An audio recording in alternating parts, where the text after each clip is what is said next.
चलिए साथियों, नमस्कार। आज हम प्रेरक के बारे में देखेंगे कि प्रेरक क्या होता है। प्रेरक के बारे में विस्तार से देखेंगे। प्रेरक अभिप्रेरणा से मिलता जुलता होता है और ये प्रेरक एक महत्वपूर्ण होता है। इसमें हम देखते हैं कि प्रेरक क्या होता है, इसके बारे में विस्तार से देख लेते हैं।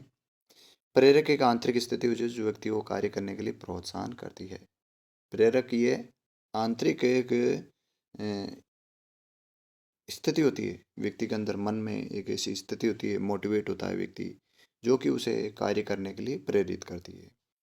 जो स्थिति मन में होती है उसी को ही प्रेरक कहा जाता है और ये अपने आंतरिक होती है, अंदर से हमें अभिप्रेरणा देती है, हमें मोटिवेट करती है, उसको प्रेरक कहते हैं। जब तक लक्ष्य की प्राप्ति नहीं होती जाती है तब तक अपन लगे रहते हैं। किसके कारण? प्रेरक के कारण। एक प्रेरक होता है हमारे मन में, उसके कारण।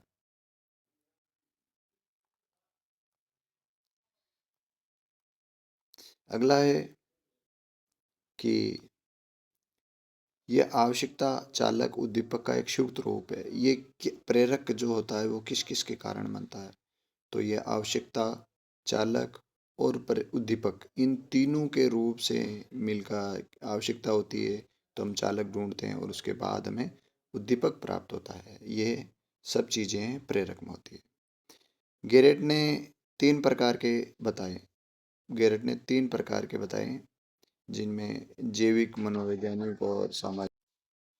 इसमें गेरेट ने तीन प्रकार से बताए, जैसे कि जैविक, मनोवैज्ञानिक और सामाजिक, तीन प्रकार के प्रेरक बताए हैं। अगला है मेस्लो। मेस्लो ने दो प्रकार के बताए हैं, जिनमें जन्मजात जन्मजात होता है, जिसको कि हम जैविक कहते हैं, जो एक महत्वपूर्ण होता है। जो शारीरिक होता है, जन्मजात वाला जो होता है, मेस्लो ने प्रथम प्रकार जो बताया जन्मजात शारीरिक, उसमें क्या होता है? भूख होती है, प्यास होती है, निंद्रा, काम, क्रोध, मल त्याग आदि ये होती है। ये नेचुरल होती है, इसके किसी के में ये रोके नहीं रह सकती है। ये भूख लगना एक प्राकृतिक है, प्यास लगना, नींद आना, काम, क्रोध, ये सब चीज़ें प्राकृतिक यानी कि जन्मजात में आती है। ये प्रेरक कैसे हैं? जन्मजात प्रेरक। दूसरा मास्लो ने बताया कि पहला तो ये हो गया। दूसरा ये बताया कृत्रिम।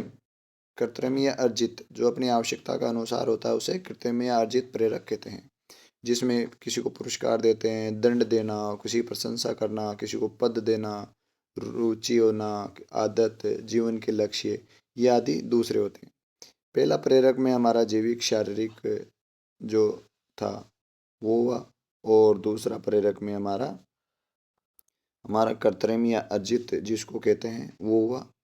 पहला हमने समझ ही लिया है कि मेस्लो द्वारा दो प्रकार बताए।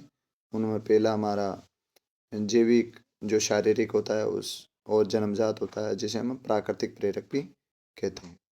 लेकिन दूसरा कृत्रिम अर्जित है। इस प्रकार मेस्लो के दो हैं, गेरेट के तीन हैं। गेरेट ने जैविक, मनोवैज्ञानिक और सामाजिक बताए। अगला कैली क्या होती है? इसमें क्या सीखने की जो प्रक्रिया है, प्रभावपूर्ण रखने के लिए कार्य कार्य में कोई न कोई अभिप्रेरणा आवश्यक होती है। जो लगातार क्रियाशील रहने के लिए अभिप्रेरणा जरूरी होती है, वो जो अभिप्रेरणा होती है वो ही केली अवस्था कहलाती है।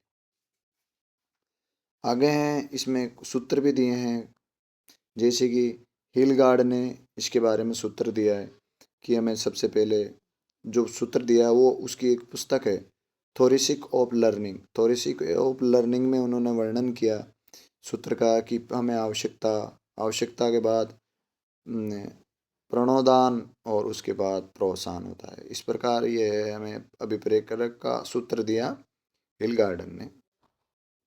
तो साथियों, ये था आज का महत्वपूर्ण अपना टॉपिक, अभिप्रेरणा और प्रेरक। अभिप्रेरणा में प्रेरक को, जिसको अपन ने अच्छी तरह से पढ़ लिया है। साथियों, कल और मिलेंगे एक नए टॉपिक के साथ। तब तक के लिए जय हिंद, वंदे मातरम।